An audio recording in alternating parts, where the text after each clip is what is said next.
Début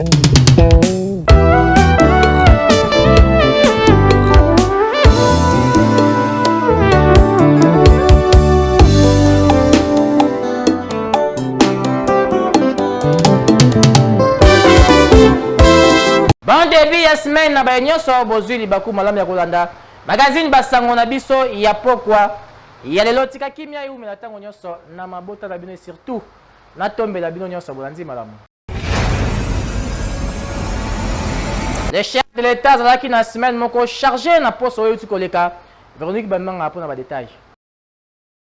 Na invitation à son homologue Emmanuel Macron, le président de la République démocratique du Congo, Félix-Antoine Tshisekedi, a effectué un séjour il y a 48 heures à Paris, en France. Le président de la République française a été heureux d'accueillir le président de la RDC à Paris avant de féliciter pour la échéance politique intérieure franchie avec succès et pour la modernisation de la vie démocratique au pays. Les deux chefs d'État se prononcé qui na faveur du processus de transition au Tchad, où Sengeli et Fongola nzela ya démocratie et la stabilisation du pays. Va exprimer qui détermination à commettre fin à soutien à France aux violations de Est et RDC et na ba groupes armés terroristes oyo bazo semer terreur auprès de la population. Arrivé à Kinshasa en visite de travail à 72 heures, le président du Conseil européen Charles Michel Azalaki reçu na palais de la nation pour na tête en tête na président de la République, président de l'exercice de l'Union africaine Félix-Antoine Tshisekedi Tshilombo. Ba entretien Azalaki élargi na ba officiers européens puis RDC parmi lesquels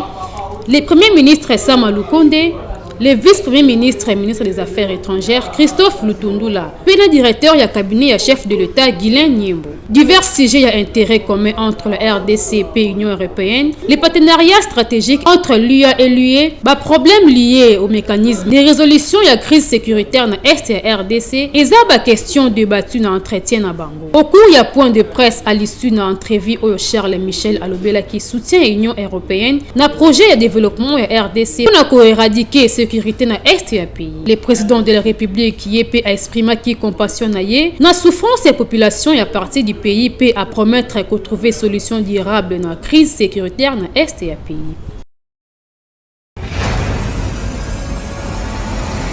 Conseil des ministres et à l'Ibosso et gouvernement Sama Lukonde et seulement qui vendredi passé tout l'industrie. La mise en œuvre de cette vision, coulée en programme du gouvernement, appelle à l'atteinte des objectifs ci-après. Pour le TAFOR, il s'agit de ramener la paix, la stabilité et la sécurité dans l'Est du pays, où l'autorité de l'État a été bafouée depuis plusieurs années, de redynamiser la diplomatie congolaise et redorer l'image de notre pays à l'international. Aussi, un État fort ne peut être bâti sans une justice juste et forte, sans une lutte efficace contre la corruption, l'impunité et les antivaleurs. Le gouvernement a aussi le devoir de protéger et de promouvoir les respects de droits humains. Pour un État prospère, il s'agit d'assainir la gouvernance dans la gestion de ressources naturelles, des entreprises du portefeuille et des finances publiques, d'améliorer les climats des affaires, de promouvoir l'entrepreneuriat ainsi que la classe moyenne et enfin, de diversifier l'économie en vue de créer les conditions d'une croissance inclusive. La modernisation des infrastructures de base, les développements de nouvelles technologies de l'information et de la communication, ainsi que la lutte contre le changement climatique et les dividendes qui en découlent font aussi partie de priorités. Nangambunae, ministre de la Santé, a salaki message pour la makabetali épidémie ya Ebola. En ce lundi 3 mai 2021, je suis heureux de déclarer solennellement la fin de la 12e épidémie de la maladie à virus Ebola dans la province du Nord Kivu, en République démocratique du Congo. Je remercie particulièrement la division provinciale de santé du Nord Kivu, les experts au niveau national, ainsi que les équipes qui ont œuvré sans relâche pour l'obtention de ce résultat. Je salue singulièrement l'engagement du gouverneur qui a, dès la déclaration de l'épidémie, dépêché à Butembo le ministre provincial à la Santé, à qui je présente au nom du gouvernement mes vives félicitations ainsi que la reconnaissance de toute la population congolaise pour ses bons et loyaux services.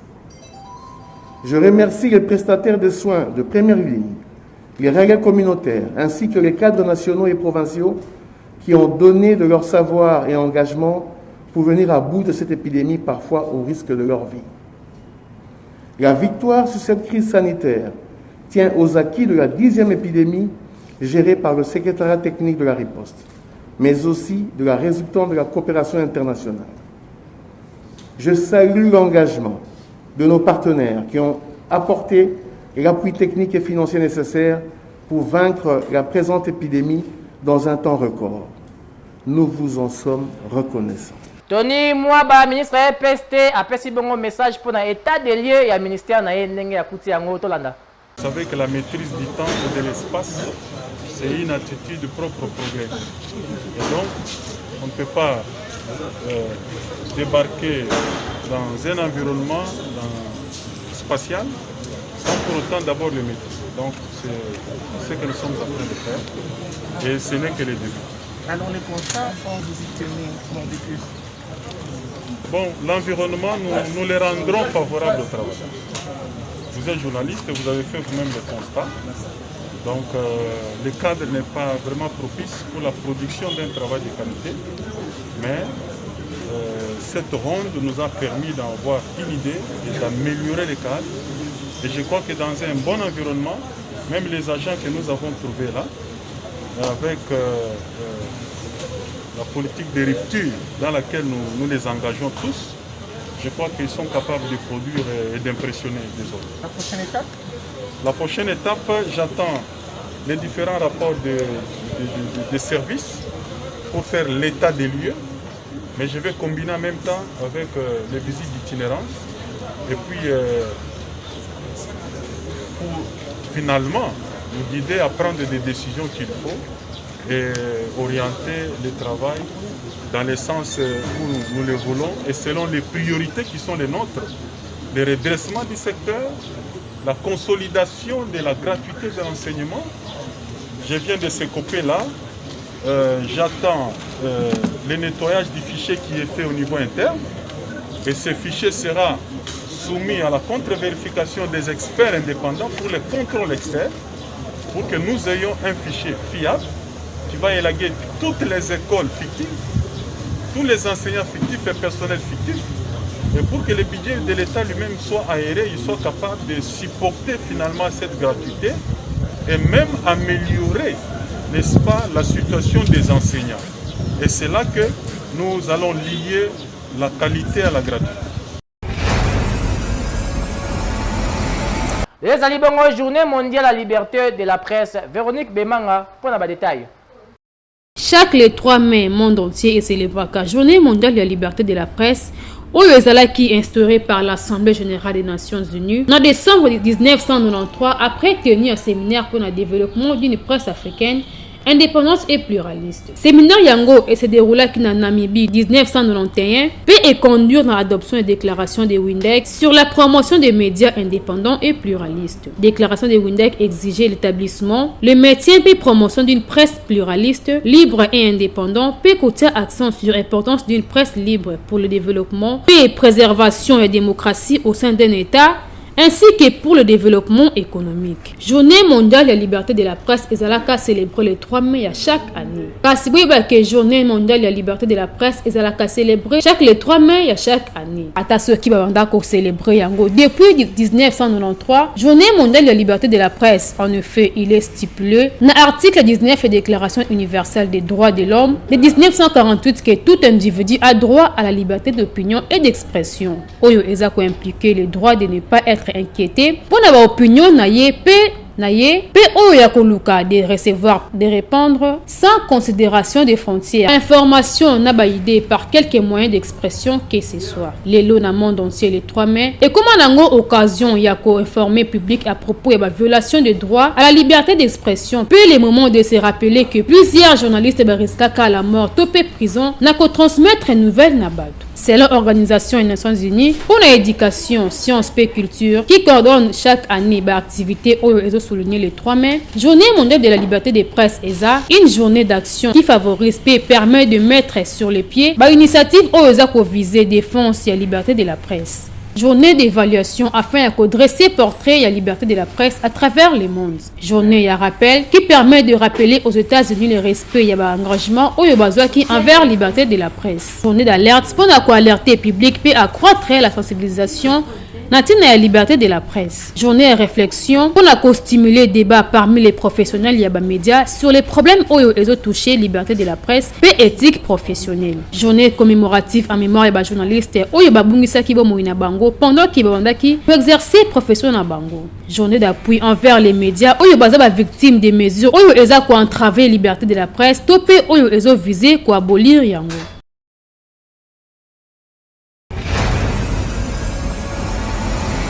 Totikalika makambo etali bongo liberté ya presse aux réactions ya ba journaliste.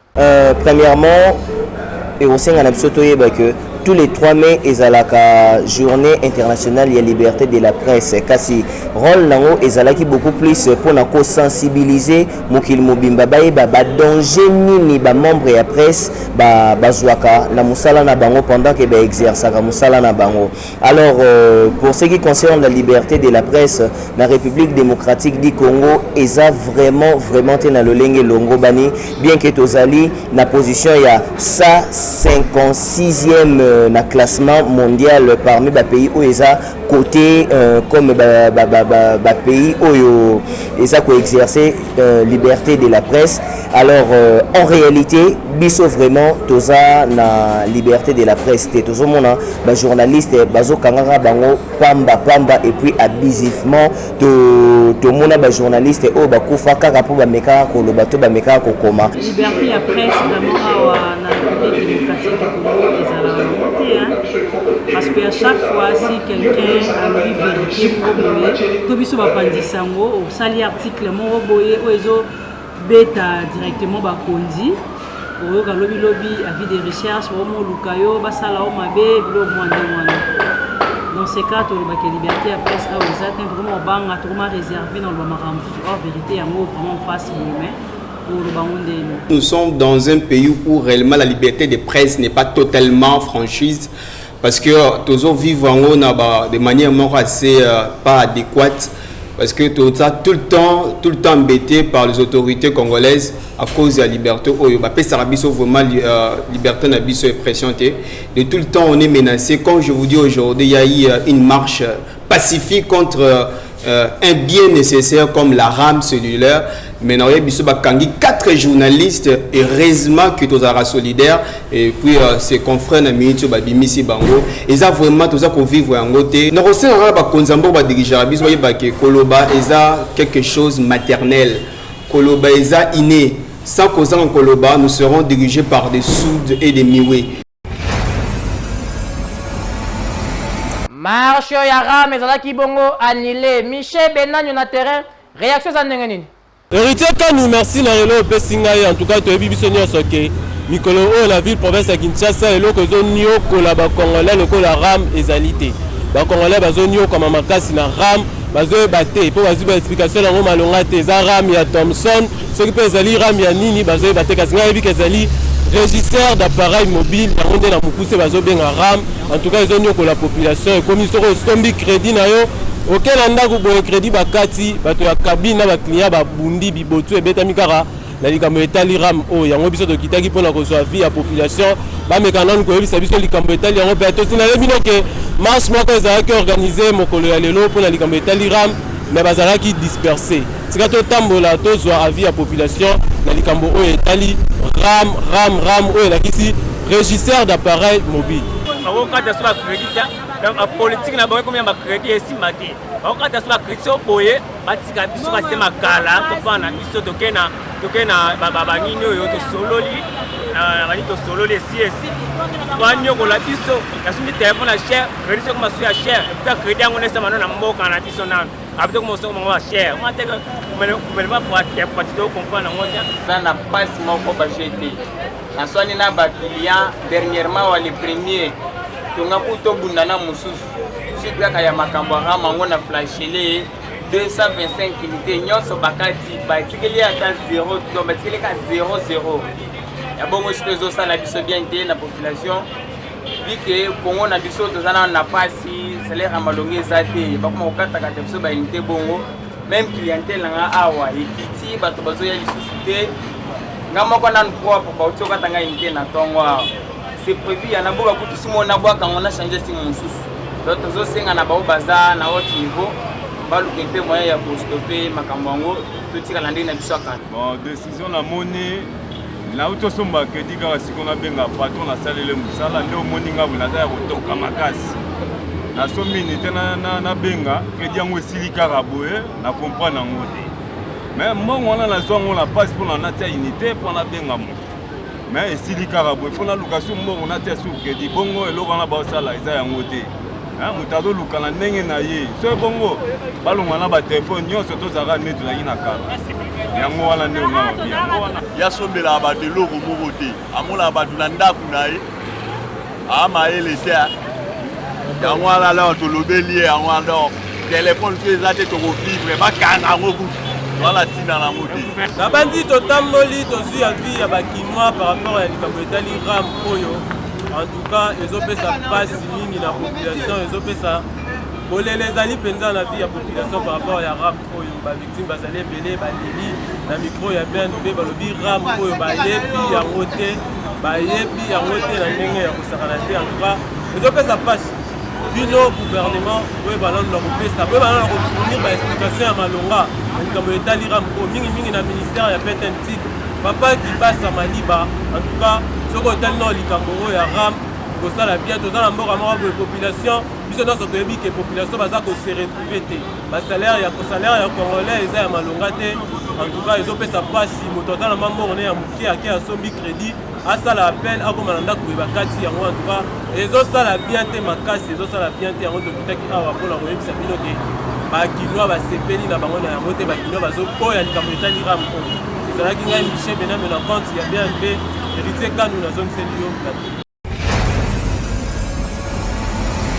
Maître Trésor Moguicho a expliqué la différence entre condamnation à mort et condamnation à perpétuité dans le micro. Yann Eskions Mabanza. Vous allez condamner à mort et lui après condamnation il faut pas exécuter. Exécution il donc il faut pas boumaï. Ils allaient mini condamnation par pendaison ou soit par fusillade, bah kangié na singa ou bien bah bétier massage. Condamnation à perpétuité il ba kangié à kosala boloko kino mukolo nzamba ko bengaye. Mais awa na mboka na biso eza na manière où yango s'exécutaka. Condamnation à mort et pas na biso na pratique et s'exécutera lisusu te. Bazuzi ba prononcaka yango mais exécution et ça la maka lisusu te pamba te article 16 ya constitution à 18 février 2006 tel que modifié à ce jour et l'objet que la personne humaine est sacrée. Donc et ça la makandenge nini bazuzi bako prononcer peine ya condamnation à mort mais na pratique peine wana ezalaka komiwe na peine ya servitude pénale à perpétuité. Donc bomona ke moto ba condamné à mort mais à bakoboma été tango déjà comme un statut ya peine à servitude pénale à perpétuité donc akoyi kozala bénéficiaire il y a procédure il y a libération conditionnelle ce qui a se comporté par rapport il y a ba conditionnalité telle que posée par la loi. Direction ya maître Croquet, kuna la commune ya Njili, les gens état moko ya délabrement très avancé. N'est-ce que c'est ma bande à signer reportage? Direction oyo ya monene bozali komona ezali abandonné boye ekenda ntango. Ezali direction oyo kabola quartier 5 na quartier 6 ekenda ti na quartier 13 kobimati kuna la direction ya maître Croquet. Ezali direction moko très important na niveau ya bosakanate kasi modèle yango ekomeli na mawa. De la oyo ekufa na niveau ya kosakana te babilanga ekomi kobotama yango moko sake bakuna sake bato balona yango kote mosusu botala deja koko yango esi ebotami kana sika ya sukali soko buki olie ya nango koko public moto nyonso akomona yango lia yango ebotama kaka wana grâce ya bosoto oyo bozali komona boyenzela oyo ebima ntina Saint-Thérèse soki mwa makada mo etiami awa ntuka esala bien makasi kasi population bazali kokamwa ndenge basundoli yango boye bakonzi.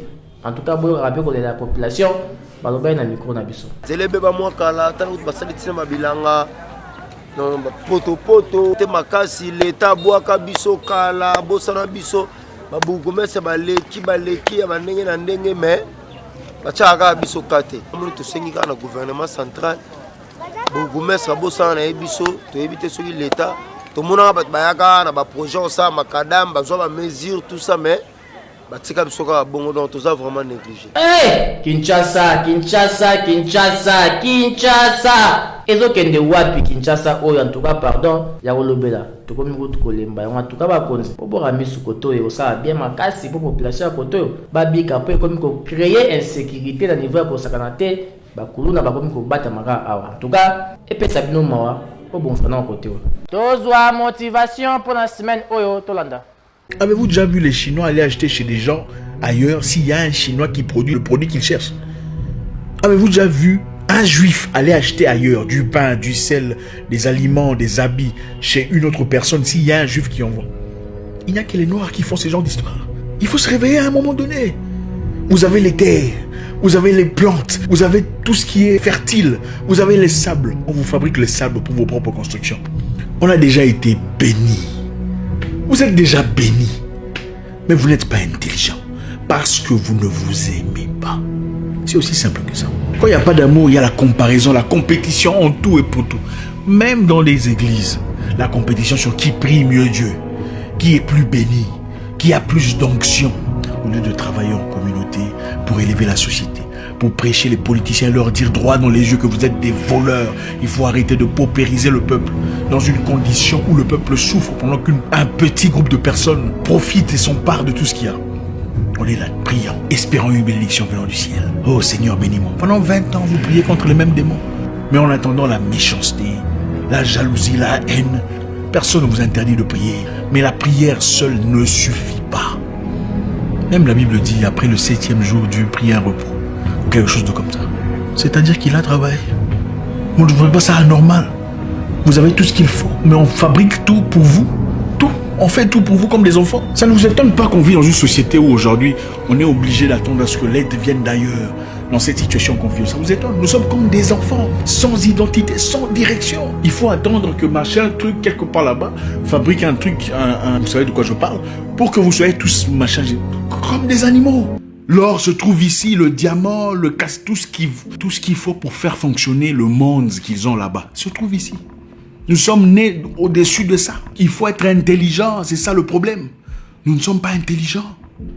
Il faut l'avouer, nous ne sommes pas aussi intelligents que nous le prétendons. On est allé à l'école, on a fait des études qui ont été formulées par eux. Des études qui en réalité n'étaient simplement une façon de te former juste assez pour travailler dans leur bureau. Aujourd'hui, tu penses que tu es un cadre intelligent, tu es un intellectuel. Pendant que tu as lu ton dernier livre, il y a de cela 5 ans quand tu as quitté l'université.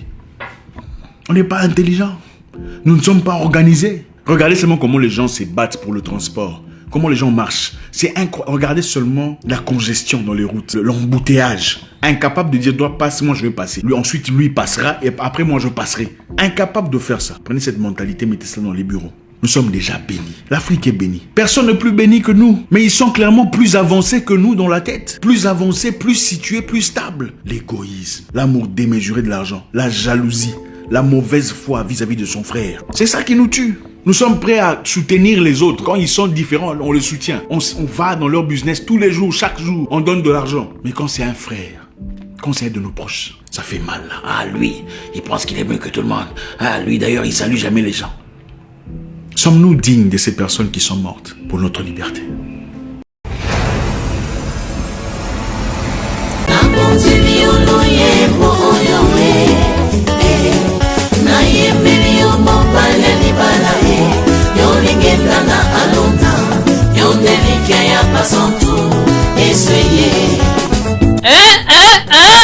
Bana na Nzambe boyokela ngai eloko oyo. Sœur Marisa Kinanga, chantre de l'Éternel, amemeli biso nzembo kitoko na titre oyo asaleli ngai, oyo Yesu Masiya asalela ngai. Loyembo kitoko boye mingi ya koloba te, bino moko boyoka eloko oyo. Yebeni bangana Dawidi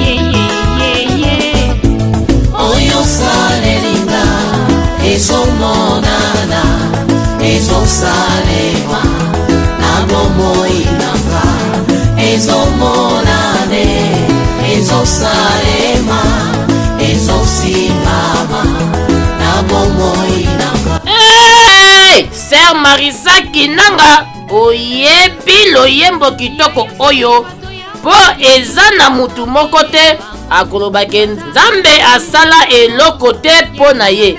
Yango raison ya kitoko ya kokumisa Nzambe koyembela ye po yende aza mokeli na biso. Shanja bomoi nanga lolenge ya kozala nga sae abongola bomoi nanga o Yesu yoe. Soki olingi kozwa banzembo kitoko ya Sœur Marisa Kinanga, kende mbala moko na ba plateforme nyonso ya téléchargement okozwa nzembo kitoko oyo asaleli ngai. Hey, Sœur Marisa Kinanga, batika yo kende liboso po mongongo yembeli eza mongongo ya banzelu. Tika bo savure nzembo kitoko oyo po Nzambe asala mingi na bomoi ya motuntu. Oyo salelinga ezomonana ezosalema na bomoi nanga ezomonane ezosalema ezosimama. Tokomi na suka ya présentation ya magazine BNB ya pokwa ya lelo soki bosepelaki nango tika bopesa merci une équipe technique et surtout équipe rédactionnelle mobimba na musala makasi bazali kosala na nsima ya caméra tozalaki bongo na Nescience Mabanza le maestro na montage ya Gauthier Kele l'homme qui arrive à manipuler 8819 boutons à la seconde, le maître de leur maître assisté na Vini Mokono. Topé s'appelle merci dans les cordons le plus gentil Baudry Kanda, les cordons le plus gentil l'autorité morale. Édition à Pokwa on a dédié spécialement na maître Sergino Kibula Salasei Babi, le meilleur plombier de la capitale, ingénieur Belvedere Tsonde na Pointe. Ngana bino tokutani mokolo ya lobi.